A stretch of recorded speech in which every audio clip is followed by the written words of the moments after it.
Hello friends, 30 years ago a new episode of Star Trek The Next Generation was aired under the title Code of Honor. These are my honest opinions about it. First of all, huge apologies for being way too late. This video was supposed to be uploaded on Thursday and my video about the original series episode was supposed to be done on Friday, but unfortunately, since I returned to my full-time job, I don't really have that much free time and I am no longer able to stay on schedule. Don't be afraid, the videos will be coming, but they might be a day or two too late. Sometimes doing these videos is a lot of fun, sometimes doing these videos is pretty painful. The reason is very simple. I have to watch episodes which I never planned to rewatch again. Code of Honor is one of these special episodes. This episode has many problems. I'm not going to talk about all of them because I would have to make this video 2 hours long, but I'll talk a bit about the things I have the biggest problems with. The Enterprise arrives at Lygon 2. Their mission is get a vaccine, which is the only cure for a plague we never see. The first minute, the first problem. One of the main principles of visual storytelling is show, don't tell. For example, if you talk about a sickness, the majority of people will not care about it unless they get to see the victims of it and learn something about them. However, in this episode, we are told that the situation in the colony is serious and we are told that people are dying there, and usually it's Dr. Crusher who tells it to us. It's basically the only thing she does in this episode until the end. She appears in a scene and then she tells us about the plague and leaves the scene. But why can't we see some victim? Why can't the Enterprise get a signal from the ill people? Why don't we see some random guest star in makeup asking our heroes for help? Of course, during each scene his makeup would look worse and worse to simulate his sickness, so that we would see that they really need the vaccine and they need it now. Because now everything in this episode, and I mean everything, happens because the Enterprise needs a vaccine to save people we don't know anything about or care about. A different topic. Lygon 2 is a planet of black people. And no, I don't mean aliens with dark skin, I mean planet of black people as humans, not aliens. Why can't they have at least some facial prosthetics or makeup so that they would look like aliens? And why are they portrayed as savages? Did nobody back in 1987 just stop for a moment and think, maybe this will be offensive to a lot of people? Hell, I'm a white guy and I feel bad watching this. So a quick Google search told me a few interesting things. Everybody from the cast says that they think that this episode is racist, and I unfortunately have to agree. Everybody seems to hate this episode. I definitely can see why. In the script, only the bodyguards were black, and the director was apparently kicked out during filming of this episode, and the shooting was finished by Les Landau. Oh boy, how much would I love to know what exactly was going on behind the scenes when they were working on this one. Anyway, back to the plot, if you want to call it like that. The Enterprise crew welcomes a delegation of Lutan and his bodyguards. One of the men, Hagen, brings the vaccine to Picard. When Tasha jumps in front of him, wanting to check it first, he ignores her, so she smacks him on the ground. A true diplomat. And because Hagen has been shown to be a sexist before, he does absolutely nothing to her. Okay, maybe he's a better diplomat than she. Picard thanks for the vaccine and asks them to join them for a little program, and Lutan and Hagen stay there alone. Why? They staying there makes absolutely no sense from the story point of view.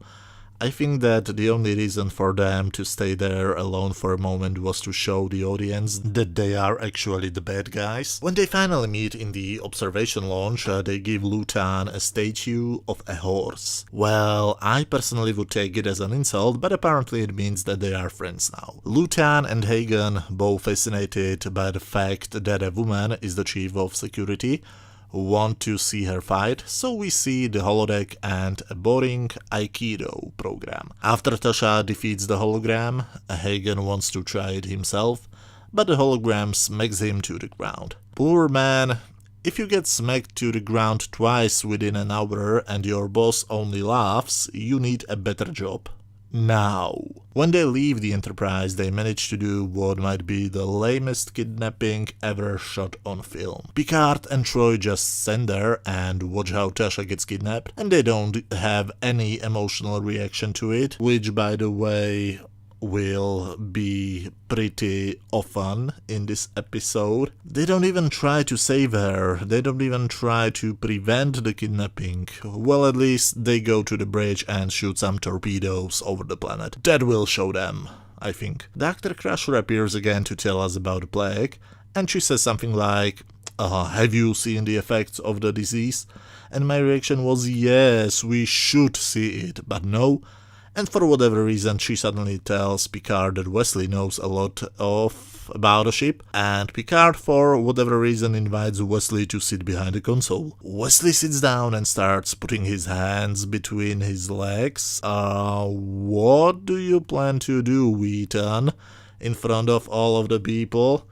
But thankfully we cut away because Lutan suddenly wants to talk. Don't forget, the Enterprise fired torpedoes above his planet.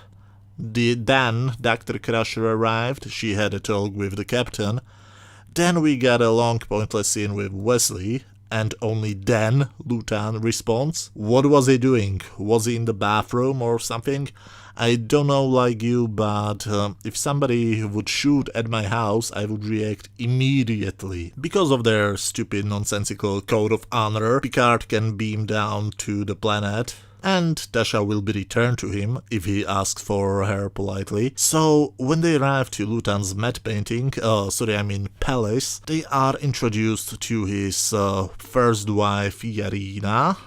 Soon the party starts and all of Lutan's people are doing something with sticks. That's probably supposed to be their version of hand clapping, I don't know, but it's really annoying and kind of insulting, to be honest. Lutan surprises everybody when he says that he will not return Tasha, but he wants to marry her. Yarina doesn't take it very well, so she wants to fight Tasha for the death. Oh, so is this supposed to be a ripoff of Amok Time? Picard and Troy visit Tasha when we learn an interesting thing.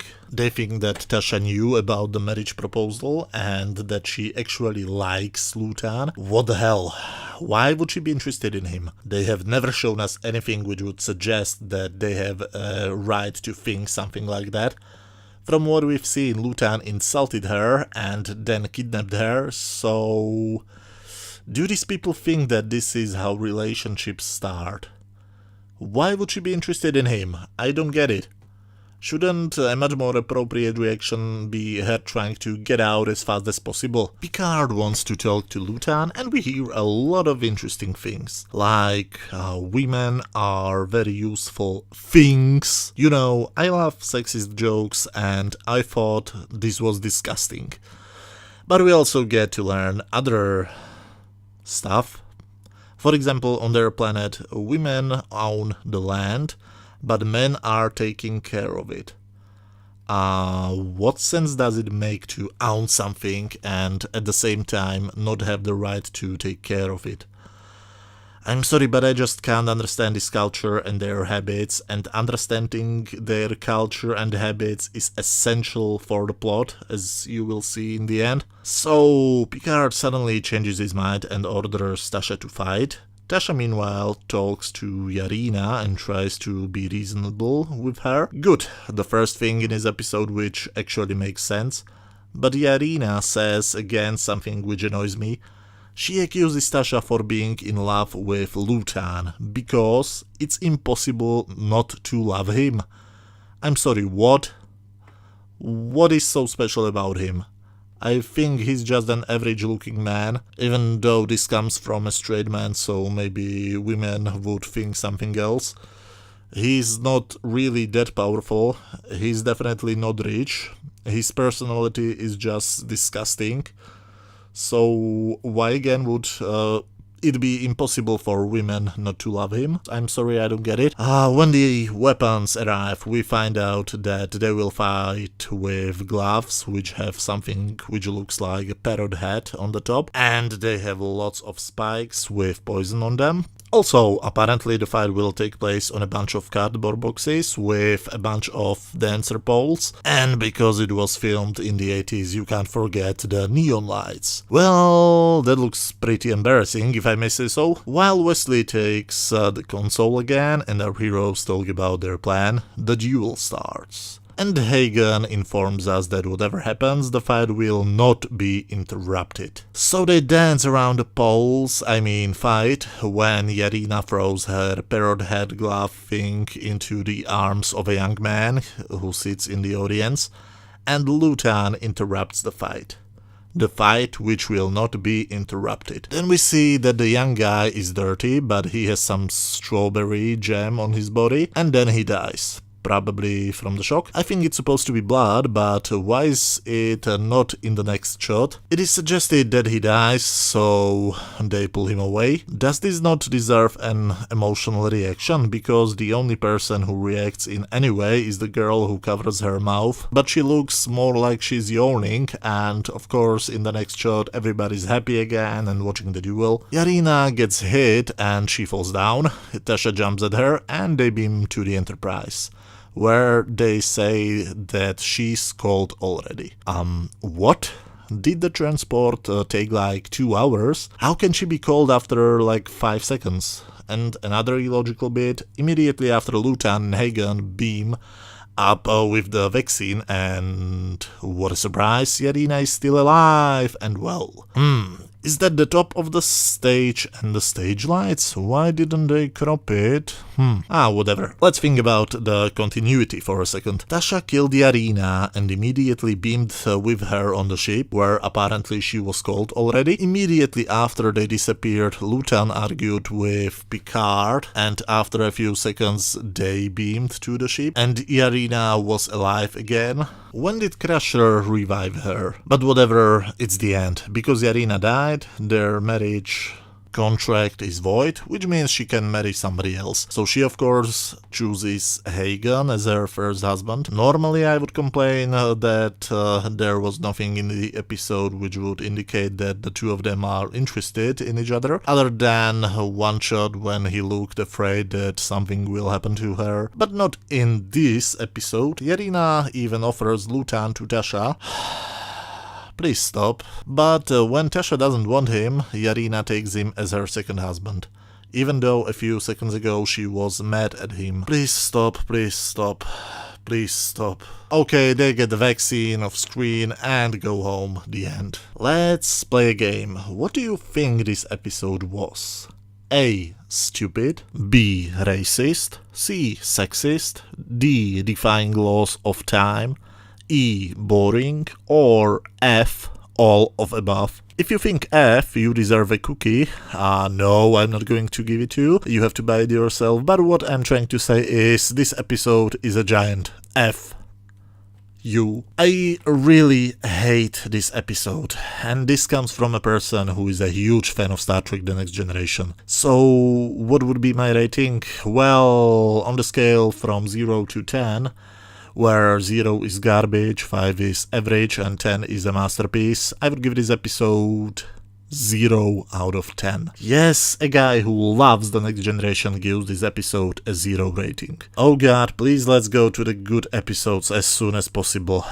But as always, these were just my opinions. I would love to read your opinions about this episode down in the comment section. If you like this video, hit that thumbs up button and feel free to watch any of my previous videos. You should see some links on screen right now. And see you next week when we'll talk about the episode The Last Outpost. I don't really remember much about that episode, but I don't think it was as bad as this one. Anyway, thanks a lot for watching and see you next time. Bye.